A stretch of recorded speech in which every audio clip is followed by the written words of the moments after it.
Hello, everyone. Good morning to everybody out there. Good morning for those who are in this side of the world. Good afternoon for those who are in Europe. We are so excited today because we've been looking to create this interview for a couple of days. We had some technical difficulties, but finally, we have here our artist of the week, Ellen Grael. Welcome. Thank you. Yes, and Ellen is a Dutch artist who works in Amsterdam. She's based in Amsterdam, creates incredible pastel drawings, and she's going to be sharing more about herself. Ellen, tell us about yourself. How did this journey started for you? Which journey? You mean How how did you when did you decide your artist journey? How did you decide you wanted to be an artist? Oh, that's a long story. Your question is very easy, and I was afraid of it that the questions are very easy, but the answer is difficult. It's a long story. It's okay. We want to hear. I started young, yes, but that was at 11 years old. And I went to Italy when I was 17, and it was for me an overwhelming world of beauty. But I was raised in rather boring villages, so I had already very young a sense of beauty. I think when I look back in history, so I started very young. Yes. Wow. Okay. And how And do you choose? I want to notify that Italy is in the past for several other artists, like the Golden Age artists. It was rather normal to go to Italy to find your inspirational sources. So it's not exceptional that I went to Italy. Yes, yes. I live part of my life in Italy. My husband is Italian, as you know. So we Italy is inspiration, I think, for anybody that loves art. It just walking on the streets breathe art, right? You can what did Yes. you gather? Like how was your experience there? Because you went searching for this inspiration.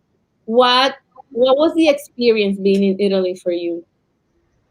Everywhere, but as you said, was art. And in the Netherlands, they only have a history of 400 years old about art. And I just read that Venice is 1600 years old. So I went to Rome when I was 17, and Rome is even 2000 more than 2000 years old in the history of art and architecture. So in the Netherlands, the Dutch people are not that into art history at all, except I name it the Rembrandt and Van Gogh syndrome. But it's a very strange fact is that a lot of general Dutch people are not appreciate their artists at all. It's really it's true. So Mm, that's why I have my orientation now in New York. But it's true. It's because it's a young country about art, the Netherlands. Yeah. yes, yes, it is true. In Venice, I don't know. It's difficult to explain because I went to Venice because I read already many books about Venice in the past, about the Palazzo. I have books 20 years ago I read still today. But when I went to it, I went to for personal context, not for other reasons. I went for meeting my personal connections, and the inspirational source came several months later, but it was for another purpose. I went to Venice. Yeah. Right. There's always I think there's always a moment when art gets you, right? There's a moment. Mhm. Even if it came a few months later, you probably it got to you. So being surrounded by that beauty. Yeah, but for me, all is art, and what I saw in Venice is there was no flood, but in Amsterdam things are much more better arranged. You have also canals and boats, but it's much more with electrical machines. And when I was in Venice in 2019 and 2018, the boats were smelling terribly. Really, that was the first thing I noticed.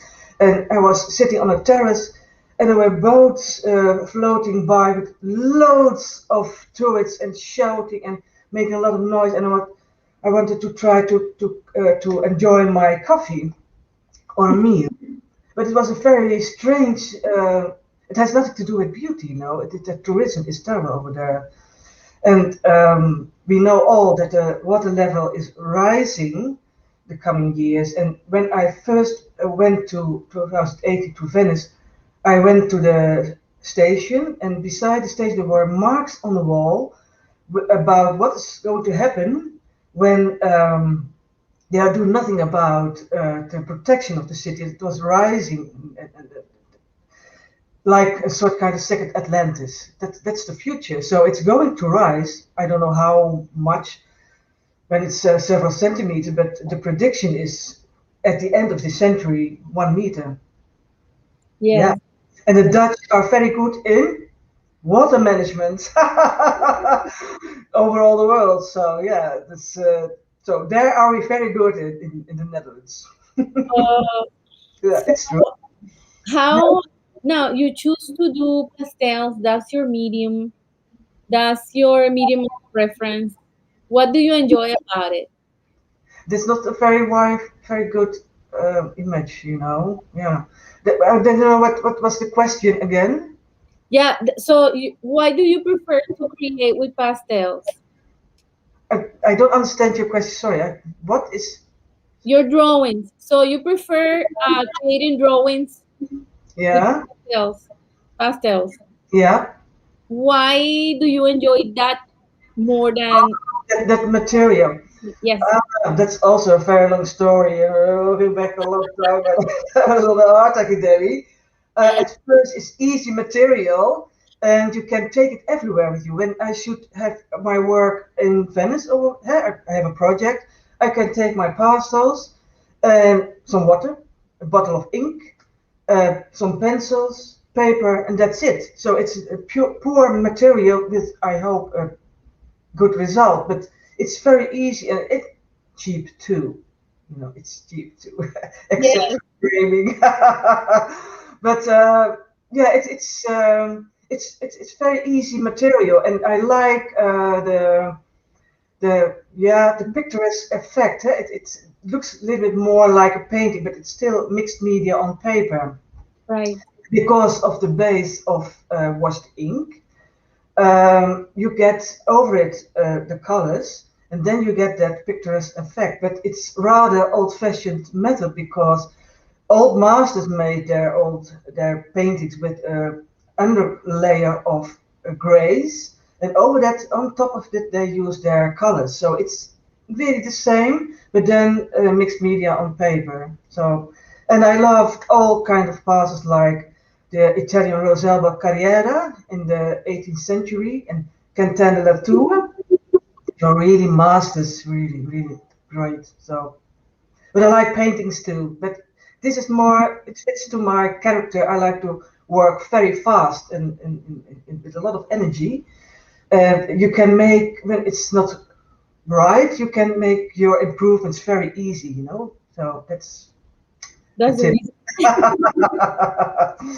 Yeah, but And yeah, I invented it myself, so it was very young that I felt that this belongs to me. This is what I like. I always have had a lot of energy, and not restless, but I want to work fast. Now I'm getting older, so now everything's I don't see any of. not that fast anymore. But yeah, this is a little bit about it, my technique. And your inspiration is always nature. You're very inspired First by also nature. nature. No, I have several. It's more about environmental issues, Yes, but it's also about about the artist and the sound of nature, but also about the position of artists in the art world. There I have a new series about it. Portraits how artists are being treated in the art world is really not that good hmm overall. Yeah. hmm So I have also a series about being an artist. Yeah.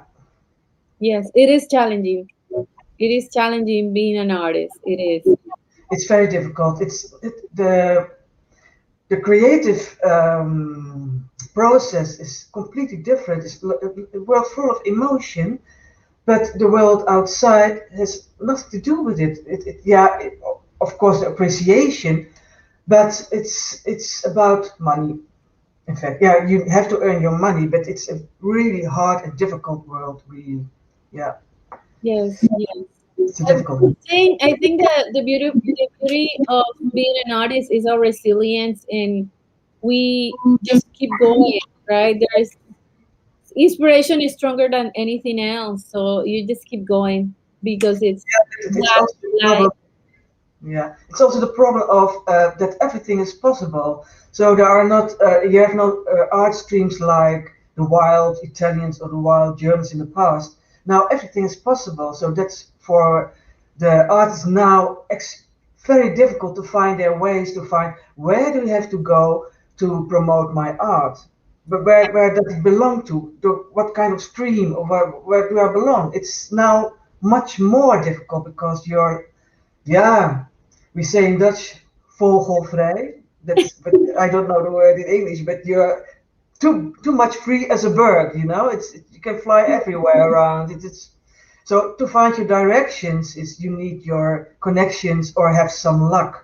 And perhaps I have had some luck. I don't know because I approached UNESCO last year without any results. I didn't know what to expect, and we, I sent a mail, but I made up a letter, of course.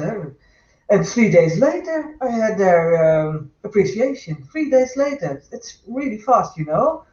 So yeah, That's perhaps I beautiful. have some luck. I don't know, or it's perhaps I do everything myself. I write self. I do all the text myself. I made up my website. I work alone. I have an advisor for some agreements, but I work still alone, and that's sometimes it makes me a little bit like this. Good connection. Mind blowing up. Yeah. Tell us about your project, your environmental project that you presented to UNESCO.